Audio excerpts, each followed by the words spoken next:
अम्मा, मैंने आपको सब कुछ सच सच कह दिया कि मंगल के साथ नहीं रह सकता मैं। दम घुटता है मेरा उसके साथ उस घर में। आदित्य, ये क्या तरीका है बात करने का? हाँ, मंगल और आदित्य की 15वीं सालगिरह और यहाँ पर भाई घर वाले बहुत प्रिपरेशन कर रहे हैं। कार्ड वार्ड छपने को तैयार हो गए हैं। यहाँ पर कार्तिक और लक्ष्मी डिजाइनिंग वगैरह बना रहे हैं कार्ड की। लेकिन भाई मंगल और आदित्य चाहते ही नहीं है कि शादी हो। हमने देखा था ना, आदित्य ने तो भाई मना भी कर दिया। किस पति पत्नी के बीच में मनमुटाव नहीं होते, मनमुटाव होते रहते हैं, लेकिन तुम्हारी तरह कोई घर छोड़कर भाग नहीं जाता। आदित्य, ऐसे बिना सर पैर की बात करोगे तो हम तुम्हारा साथ कभी नहीं देंगे। था मंगल से कि तुम मेरी जिंदगी में वापस मत आना, लेकिन मंगल भाई अपने बच्चों के लिए यहाँ पर वापस आई जाती है उसके घर। और वहीं हम देखते हैं कि सोम्या और आदित्य का भी झगड़ा हो गया है और सोम्या यहाँ पर अपने माँ बाप से मिलाने वाली होती है। आपने मुझे कभी समझा ही नहीं अम्मा। अरे आपने कभी चाहा ही नहीं मुझे समझने की। आदित्य, हमने हर पल हमेशा तुम्हारा साथ दिया ही है, लेकिन अपनी पत्नी को ऐसे शहर से बाहर छोड़कर आओगे तो हम तुम्हारा साथ कैसे दें? आदित्य को और बोलती है कि भाई 20 दिन के अंदर ना मुझे तुमसे शादी भी करनी है और तुमसे मिलवाना भी है।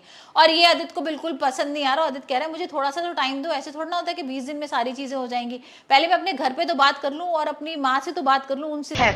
छोड़ो ये सब कुछ, बार बार हमें यही बात नहीं दोहरानी है। चलो बेटा, हमारे साथ घर चलो, सबके साथ मिलकर सारा प्रबंध देखो। और देखो आदित्य बेटा, अगर मंगल से तुम्हें कोई शिकायत है तो डिस्कस कर लूं। लेकिन यहाँ पर सौम्या ना भाई मानने को तैयार ही नहीं और बोल रही है कि नहीं, अब तुम्हें मेरे पेरेंट्स से मिलना ही पड़ेगा। और वहीं हम देखेंगे कि भाई जो मंगल है ना, वो आदित्य के ऑफिस पहुंच गई थी। यहाँ पर बॉस वगैरह से सॉरी वगैरह बोल दिया था कि भाई इनकी कोई गलती नहीं है। बैठ के उससे बात करो, सुलझाओ। पढ़े लिखे हो, तुम दोनों के बच्चे हैं, घर है, परिवार है, ऐसे कैसे चलेगा आदित्य? अब चलो हमारे साथ। अम्मा नहीं आऊंगा मैं, नहीं होगा मुझसे। यहाँ पर मेरी गलती थी, मैंने चुराए थे पैसे ऑपरेशन के लिए और यहाँ पर सारी चीजें ठीक हो जाती हैं। थोड़ा आदित्य का एक अलग सा रुतबा भी हो जाता है, सब लोग उससे हाथ वाथ मिलाने लगते हैं और आदित्य को थोड़ा अच्छा भी लगता है। और वो मंगल को कुछ डांटता तो नहीं है, लेकिन उसकी तारीफ भी नहीं करता है। लेकिन वही हम देख रहे हैं कि जो सोम्या है ना, उसको जलन हो गई है, क्योंकि यहाँ वो अलग ही तैयारी कुछ करने वाली थी उसके लिए, लेकिन कुछ और ही हो जाता है। और यहाँ पर भाई सोम्या के पेरेंट्स से मिलने जाएगा आदित्य, तब देखते हैं क्या होगा। क्योंकि यहाँ पर भाई उनको तब पता लगेगा कि ये तो ऑलरेडी शादीशुदा है।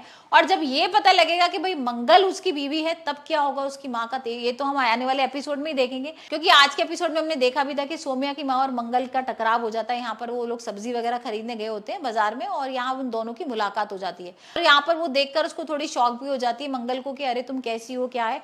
और इतने में ना लक्ष्मी आ जाती है और लक्ष्मी पूछ लेती है कि ये कौन है, मैंने तो इनको कभी नहीं देखा। तो यहाँ पर वो झूठ बोल देती है। यहाँ पर मंगल कह देती है कि ये ऐसी मिलने वाली हैं और तुम जानती नहीं हो इनको। यहाँ पर वो झूठ बोल के चली जाती है। लेकिन लक्ष्मी के दिमाग में ना कहीं कुछ तो चल रहा है कि भाई कुछ तो ऐसा है जो दीदी मुझसे छुपा रही है। और उस दिन दीदी रात भर गायब थी, तो कहाँ थी? तो देखते हैं अभी जब ये सच सामने आएगा कि आदित्य ने उस दिन उसको मना कर दिया था कि घर वापस नहीं आना है, और सोम्या और आदित्य की शादी का सच आएगा, तब देखते हैं मंगल क्या करती है।